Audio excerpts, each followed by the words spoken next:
कहानी की शुरुआत में हमें एक बार को दिखाया जाता है जहां लोग मजे से ड्रिंक कर रहे होते हैं। इसी बार में सर्जियो नाम का एक आदमी आता है। जिस टाइम सर्जियो बार का दरवाजा खोलकर अंदर आता है, ठीक उसी टाइम पर एक आदमी बार से बाहर निकलता है। जैसे ही वो आदमी बाहर जाता है, उसे कोई सर में गोली मार देता है और उसकी मौत हो जाती है। ये देखकर लोगों में भगदड़ मच जाती है। आसपास के सभी लोग वहाँ से भाग जाते हैं। किसी को कुछ नहीं पता कि गोली किसने और कहाँ से चलाई। कुछ ही देर में सड़कों पर सन्नाटा छा जाता है। बार के अंदर मौजूद सभी लोग दरवाजे के पास खड़े होकर डेड बॉडी को देखते हैं, लेकिन डर के मारे कोई भी उस मरे हुए आदमी के पास नहीं जाता। उन्हें समझ नहीं आता कि अब उन्हें क्या करना चाहिए। उसी वक्त एक आदमी पुलिस को कॉल करने की कोशिश करता है, लेकिन उसके फोन में नेटवर्क नहीं आता। और जब बाकी लोग भी अपने मोबाइल में नेटवर्क चेक करते हैं, तो उनके मोबाइल में भी नेटवर्क नहीं आ रहा होता, जैसे किसी ने जैमर लगा दिया हो। ये देखकर वे लोग और भी ज्यादा डर जाते हैं। तभी इस बार का क्लीनर डिसाइड करता है कि वो उस मरे हुए आदमी के पास जाएगा, लेकिन जैसे ही वो डेड बॉडी के पास आता है, तभी उसे भी कोई शूट कर देता है। यह देखकर बार के अंदर मौजूद सभी लोगों की सांसें गले में अटक जाती हैं और डर के मारे जमीन पर लेट जाते हैं ताकि स्नाइपर उन्हें शूट न कर सके। सभी को एक बात समझ आ जाती है कि बार से बाहर जाने का मतलब अपनी मौत को बुलाना है। वे लोग टीवी ऑन करते हैं ताकि उन्हें पता चल सके कि आखिर यहाँ क्या चल रहा है, लेकिन इस हादसे के बारे में टीवी पर कोई खबर नहीं चल रही होती। वो लोग परेशान हो जाते हैं कि मैड्रिड जैसे बड़े शहर के बीचों बीच 2 लोगों को सड़क पर गोली मार दी गई, लेकिन इसके बारे में टीवी पर कुछ भी नहीं दिखाया जा रहा। जैसे ही उनकी नजर बाहर जाती है, तो वहाँ से दोनों लाशें गायब हो चुकी होती हैं और साथ ही उनका खून भी वहाँ से साफ कर दिया गया होता है। सभी को कुछ समझ नहीं आता कि यहाँ क्या हो रहा है। तभी सीटुर कहता है कि मुझे लगता है कि किसी ने हम सबको किडनैप कर लिया है और वो चाहता है कि हम में से कोई भी यहाँ से बाहर ना निकले। तब सर्जियो कहता है कि हो सकता है हम में से कोई एक आतंकवादी हो जिसके पास कोई बॉम्ब हो और सरकार उसे पकड़कर मारना चाहती हो ताकि वो यहाँ से बाहर जाकर पब्लिक प्लेस में ब्लास्ट न कर सके। ये सुनकर एक आदमी जिसका नाम नाचो है, वो चुपके से अपने पैर से एक ब्लैक कलर के बैग को छुपा देता है। ऐसा करते हुए सर्जियो उसे देख लेता है। अब सर्जियो को यकीन हो जाता है कि नाचो एक आतंकवादी है, जरूर उसके बैग में कोई बॉम्ब होगा। वह सबको नाचो को पकड़ने के लिए बोलता है। नाचो को पकड़ने के बाद जब ये लोग उसके बैग को छीन लेते हैं, तब नाचो कहता है कि बैग को मत खोलो, इसमें कुछ भी नहीं है। लेकिन ये लोग उसकी बात नहीं मानते और जब बैग को खोला जाता है तो उसमें से कुछ कपड़े और एक हार्ड डिस्क निकलती है। एलिना नाचो से पूछती है कि इस हार्ड डिस्क में क्या है। नाचो कहता है कि इसमें ऐसी कोई भी चीज नहीं है जिससे किसी को भी नुकसान हो। वो कहता है कि मैं एक एड कंपनी में काम करता हूँ और इस हार्ड डिस्क में मेरे काम की फाइल्स हैं। लेकिन एलिना उसकी कोई बात न मानते हुए उसकी हार्ड डिस्क तोड़ देती है, पर हार्ड डिस्क के अंदर कुछ नहीं होता। नाचो गुस्सा हो जाता है कि तुम सब मुझ पे शक क्यों कर रहे हो। सामने एक दूसरा ब्रीफकेस भी पड़ा हुआ है, शायद उसमें कोई बॉम्ब हो। वो सबसे पूछता है कि यह ब्रीफकेस किसका है। तब सर्जियो कहता है कि यह ब्रीफकेस मेरा है और अगर मेरे ब्रीफकेस को किसी ने छूने की कोशिश की तो मैं उसे मार दूंगा। लेकिन यहाँ अंड्रे नाम का एक आदमी अपनी बंदूक निकालता है और सर्जियो पर तान देता है। बंदूक के नोक के सामने सर्जियो अब कुछ भी नहीं कर सकता था, इसलिए बार की मालकिन अम्पारो ब्रीफकेस को उठा लेती है। लेकिन अम्पारो ब्रीफकेस खोलने से डर रही थी। तभी एक भिखारी जिसका नाम इजराइल है, वह ब्रीफकेस को खोल देता है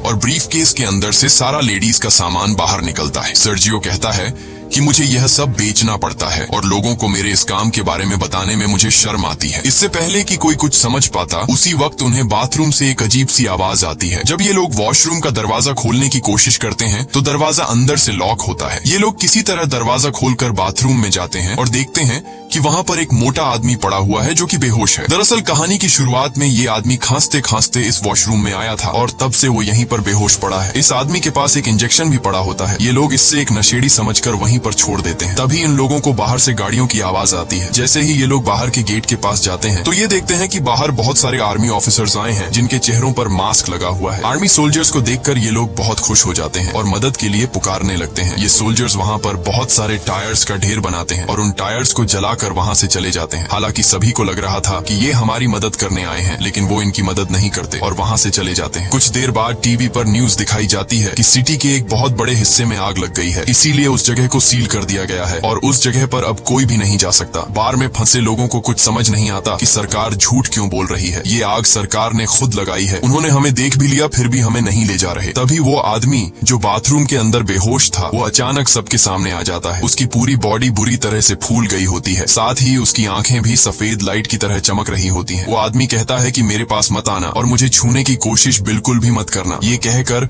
वो आदमी गिरकर मर जाता है और उसके हाथ से मोबाइल भी छूटकर गिर जाता है। आता है। तभी इजराइल मुस्कुराते हुए इस मरे हुए आदमी की आंखों पर कॉइन्स रख देता है और कहता है कि हम सब मरने वाले हैं। दूसरी तरफ ये लोग उस मरे हुए आदमी का मोबाइल फोन उठा लेते हैं और देखते हैं कि ये आदमी तो एक आर्मी ऑफिसर था। इस आर्मी ऑफिसर के फोन में कुछ फोटोज होती हैं जिनमें लोगों ने वायरस से बचने वाले सूट पहने होते हैं। ये देखकर नाचो समझ जाता है कि ये जो आदमी मरा है ये इन्फेक्टेड था और इन्फेक्शन से इसकी जान चली गई है और हो सकता है कि शायद अब यहाँ और भी लोग इन्फेक्टेड हो गए हों और सरकार हमें इसलिए यहाँ से बाहर जाने नहीं दे रही ताकि हमारी वजह से बाहर की दुनिया में इन्फेक्शन न फैल सके। इसलिए गवर्नमेंट ने इस जगह को सील कर दिया है और सरकार हमें किसी भी कीमत पर यहाँ से बाहर जाने नहीं देगी। उनकी नजर अभी भी हम पर है और अगर कोई भी यहाँ से बाहर जाएगा तो वो लोग उसे मार गिराएंगे, इसलिए हमें अंदर से ही मदद बुलानी पड़ेगी। तब नाचो इस आदमी के मोबाइल फोन से सिग्नल लाने की कोशिश करता है और वो एक टेबल पर चढ़कर सिग्नल लाने के लिए फोन को ऊपर करता है तो उसके मोबाइल में नेटवर्क आ जाता है। वो ये बात सबको बताता है कि मोबाइल में नेटवर्क आ चुका है। नाचो अपने एक दोस्त को कॉल करता है। नाचो का दोस्त नाचो से कहता है कि तुम जल्दी से किसी भी मीडिया वाले को कॉल करके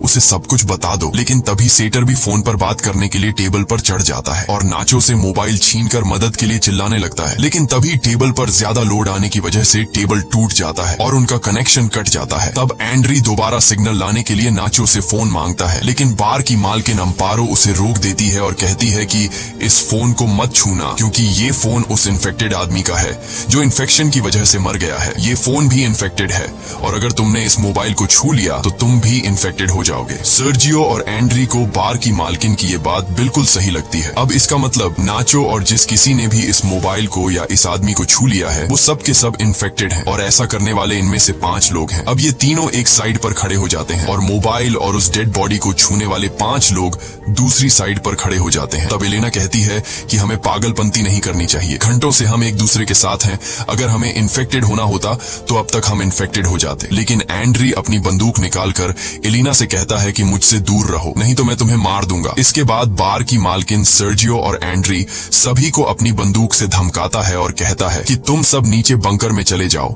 और हम तीनों को यहीं पर छोड़ दो ताकि तुम्हारी वजह से हम लोग इन्फेक्टेड न हो जाएं और अपने साथ इस इन्फेक्टेड डेड बॉडी को भी नीचे बंकर में ले जाओ। ये पांचों ऐसा करने से इनकार कर देते हैं, लेकिन तभी एंड्री गोली चलाता है जिसके बाद इन लोगों को मजबूरन उनकी बात माननी पड़ती है और ये सभी पांचों लोग डेड बॉडी को लेकर नीचे बंकर में चले जाते हैं और उनके पीछे बंकर का दरवाजा ऊपर से बंद कर दिया जाता है। अब ऊपर बस 3 लोग बचे हुए हैं। नीचे बंकर में मौजूद 5 लोग बहुत ज्यादा परेशान होते हैं। तभी ट्रिनी नाम की एक औरत की तबीयत अचानक बहुत ज्यादा खराब हो जाती है। वो सीढ़ियों पर चढ़कर बाहर के 3 लोगों को चिल्ला चिल्ला कर दरवाजा खोलने के लिए कहती है, लेकिन कोई उसकी बात नहीं सुनता। सीढ़ियों पर खड़ी होकर दरवाजे को मारने के दौरान ट्रिनी का बैलेंस बिगड़ जाता है और वो नीचे गिर जाती है, लेकिन गिरते दौरान उसका पैर वहाँ पास रखे बॉटल्स के क्रेट्स पर लग जाता है जिससे वो बॉटल्स भी नीचे गिरकर टूट जाते हैं। बॉटल्स के अंदर मौजूद पानी एक साइड पर बहने लगता है जिससे इन 5 को अंदाजा हो जाता है कि जरूर यहाँ से नीचे बाहर जाने का कोई रास्ता है। जब ये लोग वहाँ पर पड़े गट्टों को हटाते हैं तो नीचे उन्हें एक ड्रेनेज नजर आता है। इसका मतलब ये लोग वहाँ से पानी के रास्ते से होते हुए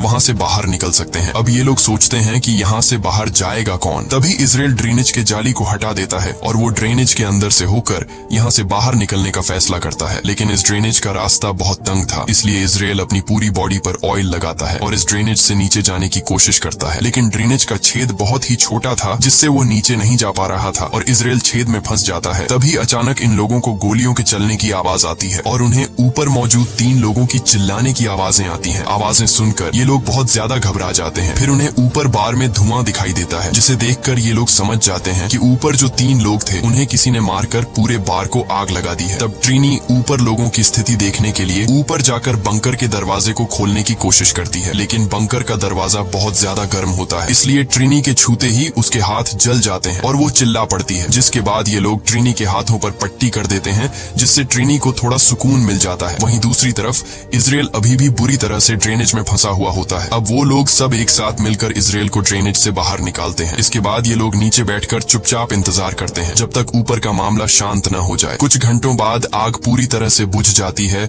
और वो लोग ऊपर बार में आने का फैसला करते हैं। ऊपर बार में आने के बाद वो देखते हैं कि बार पूरी तरह से जलकर राख हो चुका है। तभी ये लोग देखते हैं कि कुछ लोग बाहर से इस जगह को बुरी तरह से सील कर रहे हैं। यहाँ एलेना कहती है कि मैं मदद मांगने जा रही हूँ, लेकिन नाचो उसे ऐसा करने से मना कर देता है। वो कहता है कि अगर उन लोगों ने तुम्हें देखा तो वो तुम्हें मार देंगे, इसलिए हमारा फायदा इसमें है कि हम लोग यहाँ पर कुछ दिनों के लिए छिपे रहें और जब ये सारा मामला शांत हो जाए तब हम लोग एक एक करके चुपचाप यहाँ से निकल जाएंगे। नाचो की ये बात सबको सही लगती जाती है। ये लोग बड़ी खामोशी से चुपचाप सब कुछ देखते रहते हैं, क्योंकि अगर किसी को भी पता लग गया कि अंदर अभी भी 5 लोग जिंदा हैं, तो इन सबको भी मार दिया जाएगा। तभी यहाँ मोबाइल बजना शुरू हो जाता है। लेकिन अच्छी बात ये थी कि बाहर जो लोग उस जगह को सील कर रहे थे वो लोग वहाँ से जा चुके थे, और जिस मोबाइल पर मैसेजेस आ रहे थे वो उस इन्फेक्टेड आदमी का था जो एक आर्मी ऑफिसर था। एलिना उसका फोन उठा लेती है और उसकी व्हाट्सएप चैट्स पढ़ना शुरू कर देती है, जिसमें एक आदमी उस आर्मी ऑफिसर से पूछता है कि क्या वैक्सीन लेने से तुम्हारी तबीयत ठीक हो गई है। उस आदमी ने जवाब दिया, नहीं, मेरी तबीयत बहुत खराब है और मैं किसी बार के वॉशरूम में छिपा हुआ हूँ, तुम मेरे पास आने की कोशिश मत करना। अब एलिना उसकी पुरानी चैट्स पढ़ती है, जिसमें उस मरे हुए आदमी ने लिखा होता है कि मेरे पास अभी 4 और इंजेक्शन बचे हैं। ये लोग समझ जाते हैं कि उसके पास जो इंजेक्शन है वही इस वायरस की वैक्सीन है। ये पढ़कर सब लोग खुश हो जाते हैं कि ये वैक्सीन काम कर सकती है, लेकिन फिर भी उनके मन में एक डाउट आता है कि अगर उस आदमी ने वैक्सीन ली थी तो उसकी मौत कैसे हो गई। तब ये लोग उस आदमी की ओर पुरानी चैट्स पढ़ने लगते हैं और उन्हें पता लगता है कि वो आदमी कई दिन पहले से बीमार था, इसलिए वैक्सीन इंजेक्शन ने उस पर असर नहीं दिखाया और वो मारा गया। इसके बाद अचानक उस फोन पर किसी का कॉल आता है, पर उससे पहले कि नाचो उसे उठा पाता, मोबाइल की बैटरी डेड हो जाती है। अब ये लोग किसी न किसी तरह से मोबाइल को चार्ज करने की कोशिश करते हैं। नाचो को वहाँ गन मिल जाती है जिसे वो चुपचाप उठा लेता है। वहीं एलेना कहती है कि उस आदमी ने चैट्स में ये लिखा था कि मेरे पास 4 और बची है, तो क्यों ना हम उन 4 वैक्सीन को ढूंढें। जिसके बाद ये लोग वापस नीचे बंकर में आते हैं और उस डेड बॉडी की चेकिंग करने लग जाते हैं, लेकिन उन्हें वहाँ पर कोई वैक्सीन नहीं मिलती। तभी उन्हें याद आता है कि ये आदमी सबसे पहले वॉशरूम गया था। जब ये लोग वॉशरूम पहुंचते हैं तो वहाँ पहले से इजराइल वैक्सीन को हाथ में लेकर बैठा था। नाचो और बाकी सब इजराइल को बहकाने की कोशिश करते हैं और कहते हैं कि वैक्सीन हमें दे दो, पर इजराइल कहता है कि तुम लोग 5 हो और वैक्सीन 4। अगर मैंने तुम लोगों को वैक्सीन दे दी तो तुम लोग मुझे मेरे हिस्से का एक वैक्सीन नहीं दोगे, क्योंकि मैं एक भिखारी हूँ और तुम लोगों को मेरी जिंदगी की कोई अहमियत नहीं है। इसलिए इजराइल सबसे पहले एक इंजेक्शन निकालकर अपने आप को इंजेक्ट करने लगता है। तभी नाचो उस पर अपनी बंदूक तान देता है, लेकिन इजराइल फिर भी वैक्सीन अपने शरीर में इंजेक्ट कर लेता है। जिसके बाद नाचो और इजराइल के बीच हाथापाई शुरू हो जाती है। इजराइल नाचो पर हावी हो जाता है और उसकी गन को छीन लेता है। इसी हाथापाई के दौरान वैक्सीन इजराइल के हाथ से छूटकर नीचे बंकर में गिर जाती है। ट्रिनी जल्दी से बंकर में जाकर वैक्सीन को उठा लेती है। वैक्सीन को हाथों में लेकर वो बहुत खुश होती है, लेकिन उसके हाथ पर पटिया होने की वजह से वह वैक्सीन को सही से पकड़ नहीं पाती और तभी उसके हाथ से वैक्सीन छूट जाती है और नीचे नाले में गिर जाती है। अब ये लोग दोबारा परेशान हो जाते हैं और सोचते हैं कि हम में से किसी न किसी को तो नीचे जाना पड़ेगा। इन सब में से एलेना सबसे पतली होती है, इसलिए ये लोग उससे पूछते हैं कि क्या तुम अंदर जाकर उन वैक्सीन को ला सकती हो। पहले तो एलेना मना कर देती है, लेकिन फिर बाद में वह मान जाती है। जिसके बाद एलेना की बॉडी पर ऑयल लगाया जाता है और उसे उस छोटे से छेद के अंदर जबरदस्ती धकेलने लगते हैं। बड़ी ही मशक्कत के बाद वो नीचे नाले में गिर जाती है। काफी देर तक नाले के पानी में ढूंढने के बाद आखिरकार एलेना को वैक्सीन मिल जाती है और वह पानी से बाहर आ जाती है। तभी नाचो एलेना की तरफ नीचे एक तार फेंकता है और नाचो उससे कहता है कि तुम वैक्सीन को इस तार से बांध लो और फिर मैं इन वैक्सीन को ऊपर ले आऊंगा। लेकिन एलेना साफ साफ मना कर देती है, क्योंकि वो जानती है ऊपर 3 लोग हैं और वैक्सीन भी सिर्फ 3 ही बची है। वह कहती है कि अगर मैंने तुम लोगों को वैक्सीन दे दी तो तुम लोग वैक्सीन का इस्तेमाल कर लोगे और मुझे बिना वैक्सीन के यहीं पर छोड़ दोगे। एलेना सबसे कहती है कि अगर तुम्हें वैक्सीन चाहिए तो तुम लोगों को नीचे आना पड़ेगा। मैं अभी इस वैक्सीन का इस्तेमाल नहीं करूंगी और अपने पास संभाल कर रखूंगी। जब तुम सब नीचे आ जाओगे तब हम बैठकर फैसला करेंगे। अब ऊपर मौजूद लोगों के पास और कोई दूसरा रास्ता तो था नहीं, इसलिए ये लोग उस छेद का रास्ता बड़ा करने के लिए उसे तोड़ने लग जाते हैं। जब ये लोग छेद को तोड़ने में लगे होते हैं तब एलिना बाहर का रास्ता ढूंढना शुरू कर देती है। थोड़ी दूर जाने के बाद उसे एक जगह पर रोशनी दिखाई देती है। सबसे पहले वह इंजेक्शंस को वहां पर बने एक गड्ढे में छुपा देती है। उसके बाद वह सीढ़ियों से ऊपर जाकर देखती है कि बाहर बहुत सारी पुलिस फोर्स है जिन्होंने पूरे एरिया को कवर कर रखा है और वो लोग बार में मरे उनके 3 साथियों को जला रहे हैं। तब हम देखते हैं कि बाकी के 4 लोग जो ऊपर बंकर में थे उन्होंने छेद का रास्ता बड़ा कर दिया है और वे भी अब किसी न किसी तरह से नीचे आ जाते हैं। नीचे आते ही इजराइल और नाचो के बीच एक बार फिर फाइट शुरू हो जाती है। नाचो इस बार इजराइल से गन छीनना चाहता था और इस बार नाचो उससे बंदूक छीन लेता है। तभी पानी के अंदर से गोली चलने की आवाज आती है और नाचो ऊपर आ जाता है। जब ये लोग देखते हैं कि नाचो तो ऊपर आ गया है पर इजराइल अभी तक बाहर नहीं आया तो वो समझ जाते हैं कि इजराइल मर चुका है और ये लोग आपस में एक दूसरे को कहने लगते हैं कि नाचो ने इजराइल को मार डाला। लेकिन नाचो कहता है कि उसने इजराइल को नहीं मारा बल्कि इजराइल कहीं पर तैर कर चला गया। पर ये लोग नाचो की बात पर यकीन नहीं करते क्योंकि उन्हें समझ आ जाता है कि नाचो हमसे अपना गुनाह छुपा रहा है। ये लोग नाचो को गन फेंकने के लिए कहते हैं पर नाचो मना कर देता है। अब नाचो पहले तो बहुत ही प्यार से एलेना से पूछता है कि वैक्सीन कहाँ है, लेकिन जब एलेना नहीं बताती तो नाचो सीतुर को गन पॉइंट पर ले लेता है और एलेना को वैक्सीन देने के लिए कहता है। अब यहाँ नाचो कहता है कि हमारे पास 3 वैक्सीन है और अगर मैं सितुर को मार दूं तो हम आसानी से एक दूसरे के साथ वैक्सीन बांट लेंगे। लेकिन एलेना ऐसा करने से मना कर देती है। वो कहती है कि सितुर को मत मारना, मैं तुम्हें वैक्सीन देने के लिए तैयार हूँ। इसके बाद एलेना इनको बाहर की तरफ ले जाती है जहाँ उसने वैक्सीन छिपा रखी थी। धीरे धीरे ये लोग आगे बढ़ते रहते हैं। नाचो और एलेना आगे चलते हैं जबकि सितुर और ट्रिनी उनके पीछे चलते हैं। तभी सितुर पानी में गिर जाता है और ट्रिनी जैसे तैसे करके अपनी जान पर खेलकर सितुर को बचा लेती है। ट्रिनी यहाँ सबसे कहती है कि हम चारों में से एक ना एक को तो वैसे भी मरना है। मैं तुम लोगों में से उम्र में सबसे बड़ी हूँ और मैं अपनी जिंदगी जी चुकी हूँ, इसलिए वो नाचो से कहती है कि तुम मुझे गोली मार दो ताकि तुम सब आसानी से एक दूसरे के साथ वैक्सीन बांट सको और तुम्हारी जान बच जाए। काफी देर तक सोचने के बाद नाचो ट्रिनी पर बंदूक तान देता है लेकिन वो गोली नहीं चला पाता, जिसके बाद ट्रिनी नाचो से गन लेकर यहाँ से थोड़ी दूर जाकर अपने आप को गोली मार लेती है। अब सिर्फ 3 लोग बचे थे और उनके पास इंजेक्शन भी 3 ही थे, इसलिए सब एक एक इंजेक्शन ले लेते हैं। इसी बीच उन लोगों को उस जगह से आवाजें आने लगती हैं जहां पर ट्रिनी ने खुद को मार डाला था। ये लोग जब उस जगह पर जाते हैं तो देखते हैं कि ट्रिनी की आंखों पर किसी ने कॉइन्स रखे हैं और ये देखकर ये लोग समझ जाते हैं कि ये काम किसी और का नहीं बल्कि इजराइल का है, क्योंकि इजराइल ऐसा करता है। और तभी पीछे से इजराइल सितुर पर हमला करके उसे जान से मार देता है। इजराइल बहुत ज्यादा गुस्से में था और वह नाचो और एलेना की जान के पीछे पड़ जाता है। तभी नाचो और एलेना को सामने सीढ़ियां दिखाई देती हैं। ये दोनों तेजी से सीढ़ियों की तरफ भागते हैं और इजराइल से खुद को बचाने के लिए सीढ़ियों पर चढ़ने लगते हैं। पर तभी एलेना के पास जो इंजेक्शन होता है